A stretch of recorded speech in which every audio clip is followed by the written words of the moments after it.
Welcome back once again to... The Brink. Yes. Mallory nearly falls off the chair. What are you actually doing right now? Tell our listener what you are doing right now. Playing on the spinning chair. Now she is literally having her knees and spinning on the purpleness and everything along those lines. You're going to tangle the headphones and probably break that if you keep doing that. Now, we've got Colin on the show this week, which is exciting, and we talk about the Canadian election. Now, I thought that this was 2 weeks away, but it's actually in 2 days' time. In 2 days' time. Who are you voting for, Ben?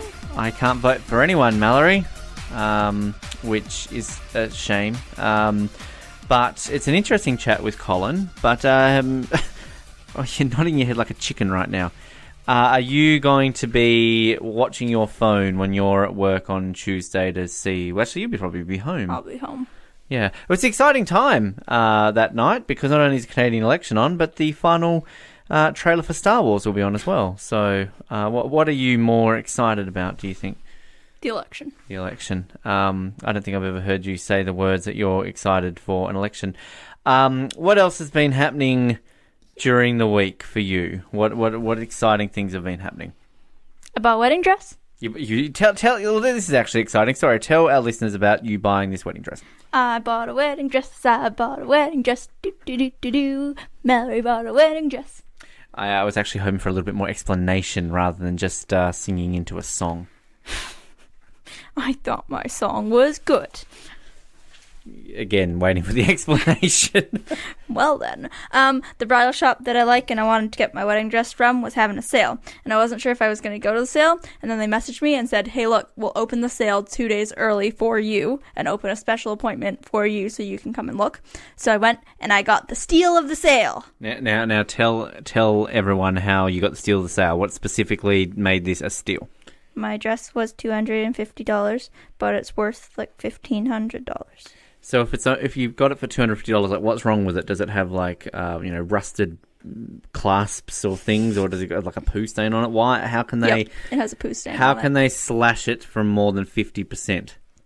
Because it's the last one, and they don't sell it anymore, and they can't order it or anything. So like, it's just the one off the rack. So you're basically wearing an out-of-season wedding dress. God, you're so unfashionable. Yep. Now, you don't have it with you though, so... No, they're storing it for me. So what happens if like they get robbed or that burns down or something like that? Have you actually paid for it yet? Yes. You have? Okay. I paid for it like that night. Oh, so... Actually, they messaged me yesterday, so they got my money, but yeah. So what happens if it like they lose it or a rat like eats it or something? Well, that's not going to happen. But what if it does? Are you compensated? I don't know. You'd expect Probably. to be. You'd want to be, right? You'd think so. But was this a dress that you just kind of saw and go, oh, it's okay, oh, I'm going to pay for it because it's $250, or were you straight away like, oh, no, I have to have that dress? It was actually the first dress that I put on, and as soon as I put it on, I was like, oh my gosh, I love it. And then we tried on some other things, and I was like, no, like I still love the first one. And then I got the first one. Right. Okay. That's good. I'm glad. It looks like our cat is doing a dance right now. He's jumped down. He wants to jump on the computer. He does, and he's not allowed to. Well, I'm just push me out of the way. That's okay. I'm very excited that you got your wedding dress. Is it? Are you a happy little Vegemite that you have gotten this wedding dress? Yes. Yes. Yes. Yes. Yes. Okay, well, I'm happy that you're a happy little Vegemite. Does that make sense? Happy little Vegemite. All right, let's go to our next segment. We always seem to get excited now when we play our Days of Our Pies classic episodes, and today it's to get very excited about the fact that we are at the finale of the very first season. What is happening in Ramsey Bay? How will it all close out for the very first season ever of this show that you already love? Let's find out. Previously on Days of Our Pies. Sorry guys, I have to do my job. You're all under arrest for aiding and abetting a known criminal, as well as for terrorist activities involving the destruction of a public building and for the murder of little Billy Mueslibar. Oh my god, it's an alien spaceship! Greetings, Earthlings. My name is Dip Dap Doo, and as of this moment, your time now belongs to me. What? Oh, no! How can anyone hear me? Jennifer, over here. Roy needs help. Help! Please, someone help! It's Barry. I must go rescue him. Farewell, worthless humans. Off the car, I saw something! Oh my gosh, it's me, Billy! Daddy, we need to talk! Like pastry in the oven, these are the days of our pies.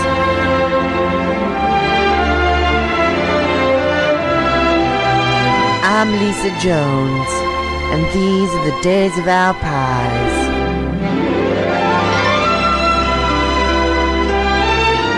After 11 shocking and dramatic episodes, things only seem to be getting more intense in the world of Ramsey Bay. The aliens had launched their attack early on the small peaceful town, and death and destruction had followed. In all of the destruction, however, Roy Ball of Cereal's presumed dead illegitimate son Billy Mueslibar had been discovered alive, and had something important to tell his father. I don't understand. How the hell did you survive? I saw you die. I saw you die in my arms. Daddy, I did die. I died in your arms, but the aliens saved me and gave me life again. Now we have to stop them. How? What? That's impossible. Daddy, we don't have time for this. We have to stop them or the world will end. How do we stop them? How the hell can you be smart enough to know all this? Just trust me, Daddy. I will explain all this once we stop them. Right now we need to get all the DVDs we can find of Grey's Anatomy. What the F? Why do we need all the DVDs of Grey's Anatomy to stop the aliens? Because they are poison and momentum away. We have no time. We have to hurry. Jennifer, Billy and Roy all go to find as many copies of the poisonous Grey's Anatomy's DVD as they can. Meanwhile, back at what used to be the police station, Frank had just waken up from being knocked unconscious again to see his brother Barry Doctor on the ground with Kevin Rudd stuck in his chest. Oh my gosh. Barry, can you hear me? Oh, yes. Oh, it's too late though. Frank, I'm not going to make it. Don't speak that way, Barry. I can remove Kevin Rudd from you and save you. No, it's okay, Frank. I deserve to die. I'm sorry for everything. Please, no, Barry, please. Goodbye, Frank. Tell Mom and Dad I love them. Barry Doctor slowly dies. No! Damn it, no! All of a sudden, Frank hears a voice. Oh my gosh. I'm stuck inside him. Oh my gosh, get me out! No, I can't. You're a part of Barry now. I have to leave you and go and save Jennifer and Roy. What the F? You can't leave me here to die. I'm the Prime Minister of Australia! That's where you're wrong, Prime Minister Rudd. I'm not going to leave you to die. I'm going to end things now. What do you mean? Goodbye, Prime Minister. Frank shoots Kevin Rudd and kills him and then goes off to search for the others, who have arrived at the video shop and have several copies of Grey's Anatomy on DVD, which they have loaded into a large slingshot. Okay, guys. We just have to wait for the spaceship to come back towards us. We are all ready to go. Billy, are you okay? I'm fine, Daddy. Let's do this. A car is heard in the distance and pulls up outside the store. It is Frank. Oh my gosh! I found you guys, and oh my gosh! Little Billy Mueslibar, you're alive! Yes, I am. Daddy will tell you about it later. Right now, we just need the aliens to come back so we can kill them. I think I can get them over here. I'll be 1 minute. Frank climbs to the roof of the video store and jumps around to attract the attention of the spaceship, which promptly flies over towards them. There you go, guys! Fire away!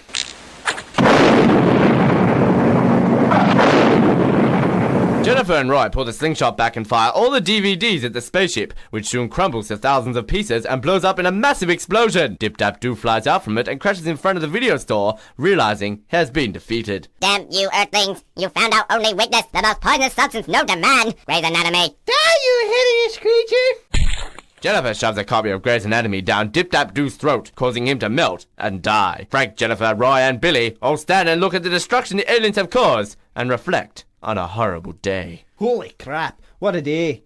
Frank, am I still under arrest? No, Roy, I think I can forgive you for a small slip-up. Let's just forget it ever happened and move on and rebuild our small town. Seems like a plan, Frank.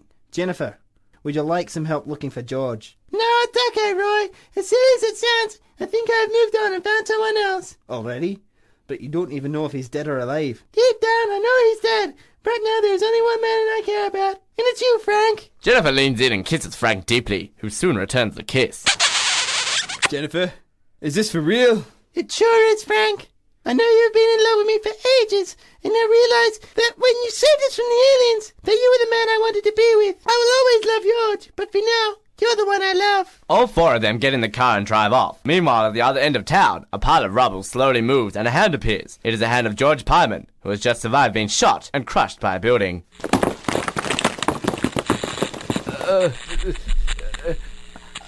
Jennifer, why did this have to happen? When will all the pain end? And Jennifer, where are you? Will Jennifer find out that George is still alive? Is it really true love between Jennifer and Frank? How long will it take to completely rebuild Ramsey Bay? And have the aliens really gone away forever? Find out next season on Days of Our Eyes.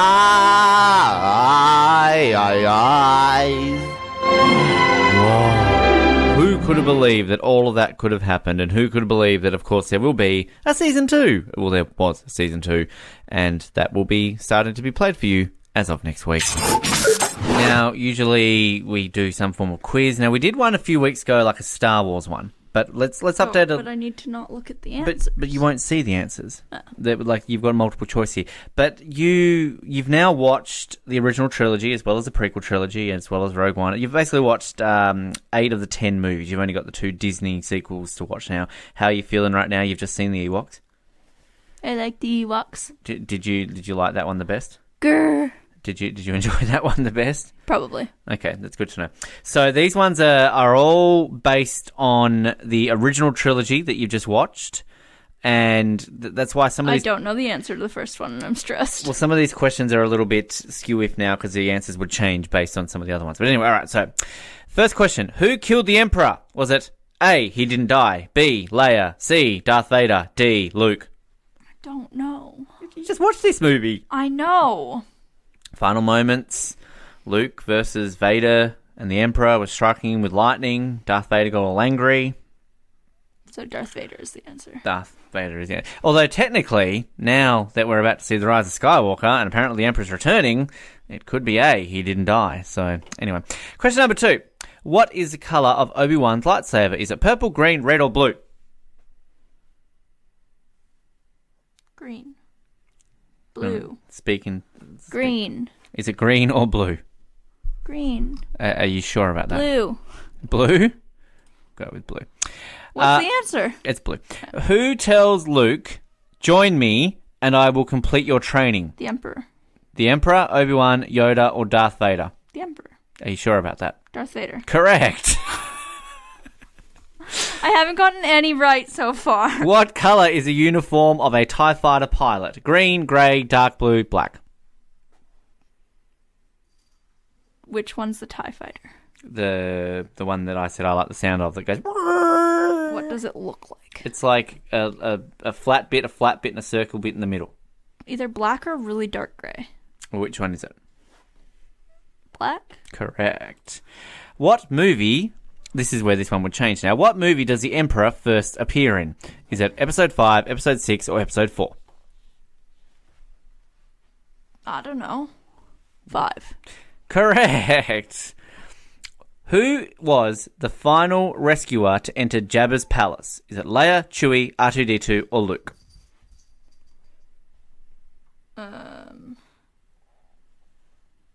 Leia? Try that again. Chewie. Try that again. Luke. Correct. Who told Luke, size matters not? No one, Yoda, Anakin, or Obi-Wan? Obi-Wan. Just read size matters not. Yoda. Correct. I was going to say it. Yeah. Who killed the Emperor? We've already had this one. Yeah. What controls a Jedi's actions but also obeys his commands? A bit sexist. Could be a her. The Force. The Force? Correct. Whose presence did Luke sense on the moon of Endor? Was it Leia's, no one's, the Emperor's, or Darth Vader's? Darth Vader. Not the Ewoks. Correct. What colour is a blaster stun bolt? Red, blue. Correct. Oh, hang on a minute. Stun bolt. Not red? I believe it's blue. Oh. Which hand did Leia use to hold her blaster? A, what? B, the left. C, the right. The right.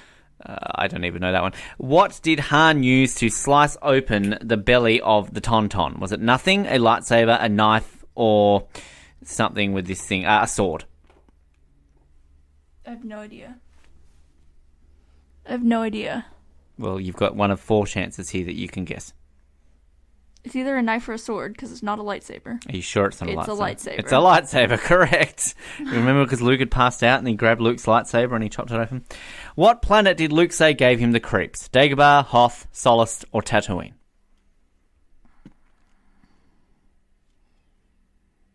Think about it. I think it's Dagobah. Correct. And the final one, what is R2-D2's name often shortened to? 22, D2, RD, or R2? R2.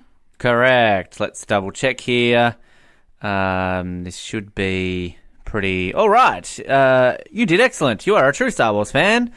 Yes, Ben, you are. You got 15 out of 15. On average, 19,678 of users who took this quiz gave 9.35 right. Only 9.35? That's redonkulous. Anyway, we'll maybe have another one of these next week. We always get this man on to talk about the big issues in Canada because Mallory doesn't talk about them that much, apparently. It's Colin Hilding, direct from Canada, snow-swept Winnipeg. How are you, Colin? You're stuck inside. You can't go running, can you?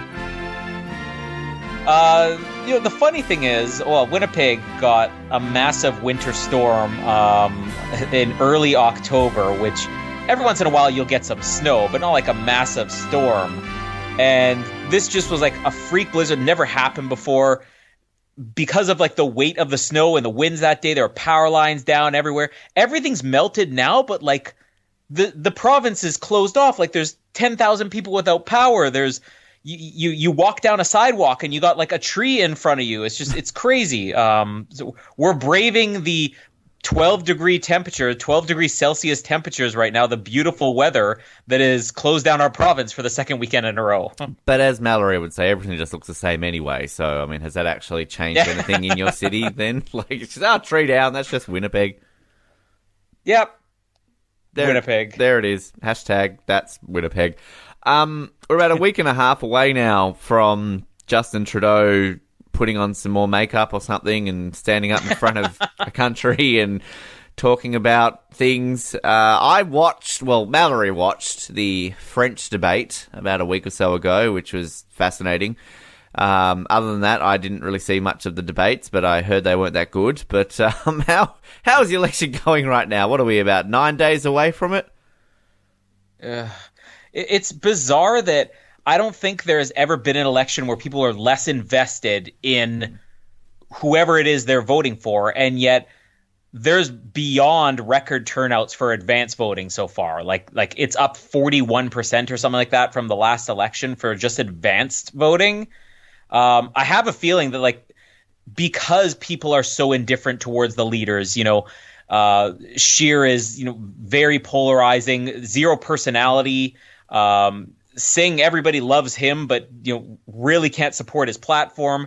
Trudeau, even those people who are voting Liberal are embarrassed by him, but people are so adamant about who they don't want to vote for that it's driving record numbers of people voting, which is just, I don't think I've ever seen that before. Usually when you have an election and you have weak leaders, you expect a weak voter turnout, and it's actually the opposite of what we're having here. So who do they not want to vote for then? Who are these polls now, instead of hey, 48% approve of Justin Trudeau, they're 48% think Justin Trudeau sucks and they don't want to vote for him? So Justin Trudeau, I think I mentioned this months ago, this before the election even started, he has a lower approval rating than Donald Trump does in the United States. Wow. And Andrew Scheer is maybe only a few percentage points higher than that as far as what people approve of Andrew Scheer. Yet those two parties are still, it's basically going to be the closest race ever, whether Andrew Scheer's Conservatives or Justin Trudeau's Liberals end up winning. And yet, meanwhile, you have the NDP party, which has always been distant third party in Canada, and Jagmeet Singh is 60% approval. He's almost doubled Justin Trudeau's approval rating as a leader, but yet the party has no chance for a variety of reasons. I mean, one being he emerged so late as a public figure where he actually captured people's attention. The other part being that I've said it to many people, I would love to vote the NDP, except if you read his platform and like what they intend to do, it essentially reads like science fiction. Like, we're going to give hundreds of $1 million to everything, and like, where's it coming from? Nobody really believes that it's possible for them to do what they're saying they're doing, but yet they love the guy Singh. The other weird thing for the NDP is that a lot of their candidates, in an effort, I guess, to prove we're environmentally friendly, have said we're not producing lawn signs. So you drive through these areas, I'm like, there's no support for the NDP anywhere. And it's because they're not even getting, the names of the people out there, which is one of the reasons why I think that you have this incredibly high approval rating for Singh and yet nothing for the party itself. Like, they should be in the game more. It was not the last election, but the one prior to that. The NDP party, who's always the distant third party, actually made up the opposition. They were ahead of even the Liberals. And we've only ever really had two governments in Canada, Conservatives or Liberals, but the NDP is in the mix there somewhere. And they became the official opposition for the first time ever. Now they're just sliding right back down there as a party. You're like, okay, you want to make a statement, but your lack of lawn signs is starting to hurt your chances of winning. I actually need to correct myself. The election's this week, isn't it? I thought it was still a week away, but it's actually only, 2 days away? 2 days away. Jesus, that's crazy. Do you think then that if Mr. Singh doesn't win this, that he'll stick around, though, and kind of go on a bit of a full-on 4-year term election campaign ahead of, 2023? So last week or the week before, the talk all of a sudden became a coalition government between the NDP and the Liberals to kind of block if the Conservatives win.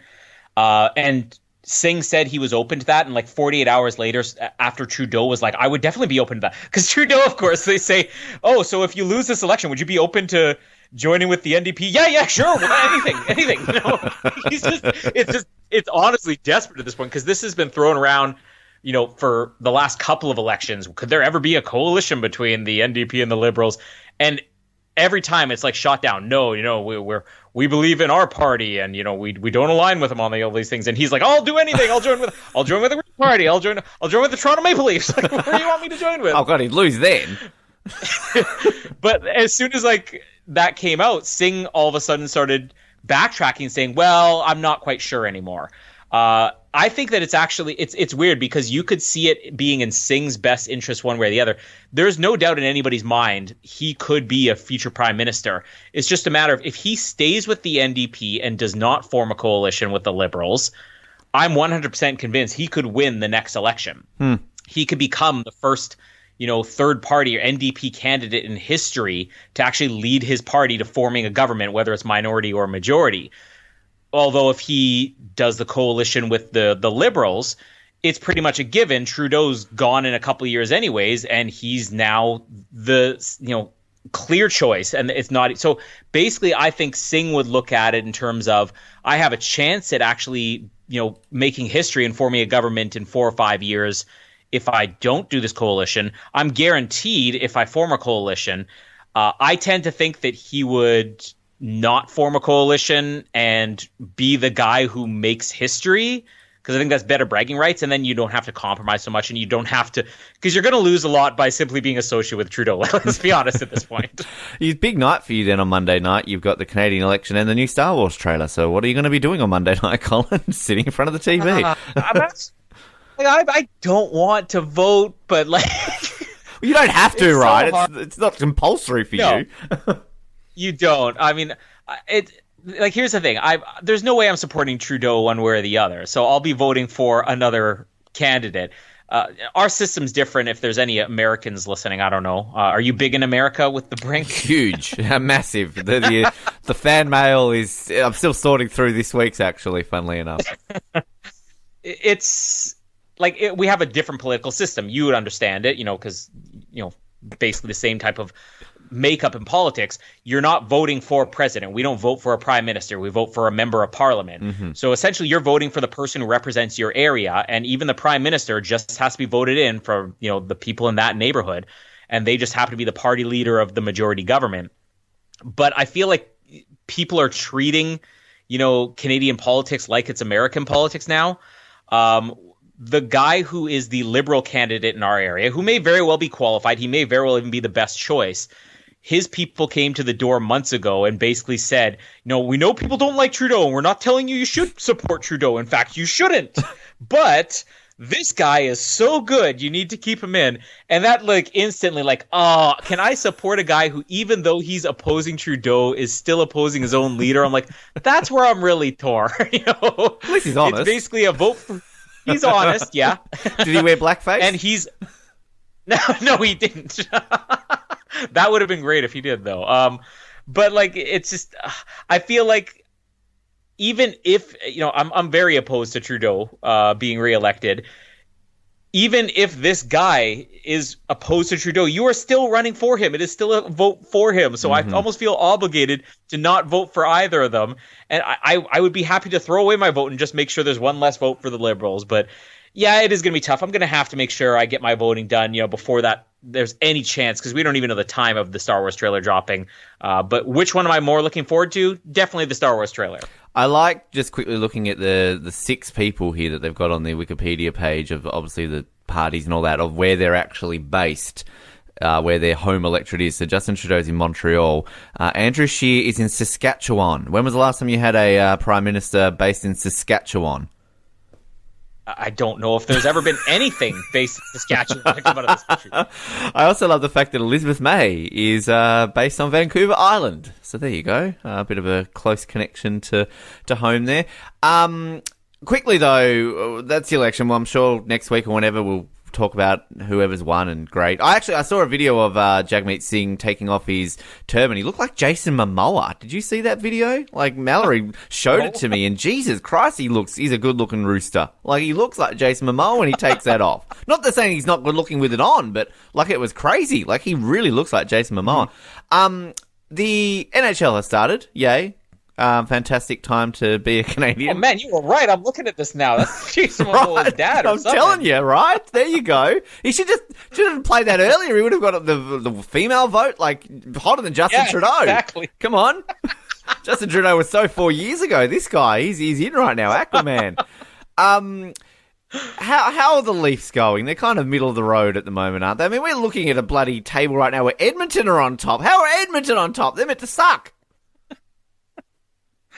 I mean, the Leafs are going to play the Bruins tonight. I'll just say this: all the games I've watched, the Leafs have done well, but we're so busy with a 3-year-old and the 2 twins that often people will come in, they'll be like, "Oh, that was really disappointing." I'm like, "What? I'm won the Leafs last night." I'm like, "Did they play?" I can't even find the time to keep up with it anymore.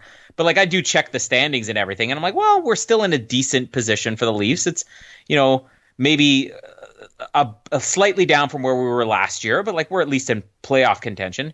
It could be worse. We could be like the Jets or something, or Minnesota or something like that. But yeah, I don't even want to talk about Edmonton. Buffalo Sabres? Yeah. Where did that come from? Well, you look at the overall top 4, top 5.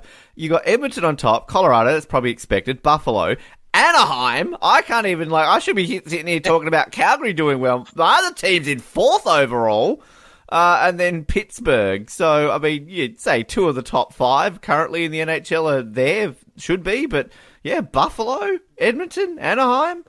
Who's smoking what? Yeah. I mean, the Leafs. I'll support them no matter what. They're my favorite team, but I always kind of love when you have a team that comes out of nowhere and just starts succeeding. Like Buffalo, they're one of these teams like Edmonton, where they were the last place team for so long that I just think they've built up so many great draft picks over the years that it's they're due now. The same thing happened to Pittsburgh. I mean, they were the last place team year after year after year, and then they just got enough good draft picks, year after year after year that suddenly they just have a breakthrough year. So we could be looking at the beginning of the Edmonton or Buffalo dynasty that's about to happen for the next 4 years. I have to say, I enjoy the fact that Tampa aren't doing so. I mean, they're middle of the pack right now, but I mean, even Vancouver. Oh, shut up. Even Vancouver are middle of the pack. I have to kind of tell Mallory every day, hey, guess what? Vancouver won. And she's like, what? Are you serious? I've always a bit of a soft spot for Buffalo. I mean, my NFL team are the Bills. I enjoyed it in Bruce Almighty when God was around and made the Buffalo Sabres win the Stanley Cup. So, that's it. It's kind of like how the Leafs won the Stanley Cup in The Love Guru. That, to me, then, is when you look at Bruce Almighty. The only time they can ever win the Stanley Cup is, in comedy movies in Hollywood. Before I let you go, obviously, the huge news during the week, Canada has not stopped celebrating. It has been party central, bigger than when the Raptors won the championship earlier this year. Your national men's soccer team have beaten the national men's US soccer team for the first time in 35 years. How are the celebrations still going right now in Canada? So I first heard of this. You often will, mention something like, "Oh, did you hear about this?" Like, when what's her name, Andruski? How do you pronounce her name? Andruski or Andreski? Yeah, Andruski. Yeah, the woman who won the U.S. Open. Yeah, exactly. Yeah, I called it Wimbledon. There you go. Yeah. But when stuff like that happens, she won that tennis match. You're like. You must have heard about that. And usually I will have heard about it, even if I didn't follow it. And you said, this wasn't even like, have you heard? It's like, so I'm guessing you heard about, Canada beating the U.S. in soccer. I'm like, what? Did not even make when you watch the news or TV and you have a newscaster delivering news stories and then you have the B stories. They just roll on the text on the bottom of the screen. I didn't even see that on the text at the bottom of the screen that day. So, which it's not surprising if we suddenly start, doing well in soccer, because they have this big push right now where I guess there's a national league. There have been many things like this in the past. Like Winnipeg has had, soccer teams. When I was a kid, we had a team, and you'll get 50 people show up to a game and then the league will just close. But they put a lot of money into developing this league where they're actually playing out of the same stadium that our Bombers play out of, which seats 30 to 40,000 people. I doubt they're filling it right now, but obviously they're making a push. Let's make this a sport here in Canada. So we're doing well, but obviously the attention is not there yet because I had no clue it happened. But good. I was just watching this show today. It caught my attention. It's a kids show. It caught my attention because it had a very attractive host. But it's basically they put a kid in a theme park on a roller coaster or some type of scary ride, and they'll give them trivia questions, right? Mm-hmm. And some of the questions are hard at the beginning, and then as the ride gets scarier, it's they'll give them easier questions, and you'll see how they won't get easy. One of them was, name a country that's name ends in the letter A, and the obvious answer is Canada. And because you're in this really freaky part of the ride, you don't get it. But one of the questions on there was has Canada ever actually competed in the World Cup? And I answered yes as a guess, and then the answer was yes, 1986. Yeah, yes, there you go. That, yeah. You knew that more than I did. I'm sure I had heard it at some point before. Well, I think a lot of that, to burst the bubble slightly, that was held in Mexico that year, so there was one extra spot available for qualification in the CONCACAF region, so therefore, in Canada were okay in the 80s, and I don't think US qualified that year either, so something like that. But actually, this new league that you won this game in, actually, it's called the CONCACAF Nations League, and at the moment, you've qualified for the semi-finals, can I just point out, because you're in Group A, you're undefeated, you're up against the likes of the US, who you beat 2-0, and then you beat the esteemed nation of Cuba 6-0. So you are into the very first ever CONCACAF Nations League semi-finals, Colin Hilding. Get excited. Canada are about to go off. I am. I mean, Canada in soccer we're basically the soccer equivalent of the Buffalo Sabres in hockey. Well, you need to get There's good. Still a shot. You've only got 7 years until you host the World Cup. So, and you haven't even been guaranteed a qualification spot yet. I don't think FIFA's announced if all three of you are going. You watch, Mexico and USA will get given a spot. And they're like, no, Canada, you still got to qualify. Sorry, just keep going. You're the Vancouver Canucks now. Sorry to get your hopes up about that Buffalo thing. Yes, and also very sorry too that Canada didn't win a game at the Rugby World Cup. I'm sure that was even bigger news in Canada. All over the papers here. I mean, Australia got eliminated last night. What can I say? And living in New Zealand, it's all about the All Blacks, and good for them going through to the semi-finals. So there won't be riots here in New Zealand. There's no riots in New Zealand. They're just like, oh, brew, we lost, move on. That's basically New Zealand's reaction. Not like you Canadians who riot when you don't win a Stanley Cup. Lots of fun, as always. We'll have to try and get you on next week to talk about the election. And I'm just going to say this, considering I'm currently in a pool to see if I'm going to get entered into your country next year. Go insert winner here. And I will gladly update you next week if I voted at all, let alone for the winner. Time to close it out. Oot. How do you say that? Oot for another week. Funny to hear from Colin about the fact that Winnipeg is basically just a city right now of closed things, no power, and trees falling everywhere. Do you think it would still look the same if you were to attend there? Possibly. Yep, equally boring. Equally boring. Special shout out. And special shout out, I have to say, to your beloved Canucks, who are doing okay, middle of the road right now. We're doing so well in comparison to what I thought. I mean, again, it's only early days, but hey, cool. That's great. You're obviously very happy too that Canada beat the US in soccer this week as well. She's nodding. But we'll be back same time, same place next week. Like us on Facebook, follow us on Twitter, subscribe, all the relevant stuff. Listen to the Ben and Mal Variety Hour. If we actually show up and do a live episode this week, which we should. And we've only got one more show left of October, which is kind of crazy. We're only into the final 2 months of the year. So crazy times. I'm going to wait to see Mallory say something quite funny right now by looking up into the microphone and talking. I tried. I thought it was going to be good, but I just was expecting you to say something random. Why are you giving me that weird look? Anyway, until next week, Hobercargle. Keep sucking those oranges. Oh wait, like us on Twitter. Did you already say that? I literally already just said that. She was not paying attention to a single thing I was just saying. And good night.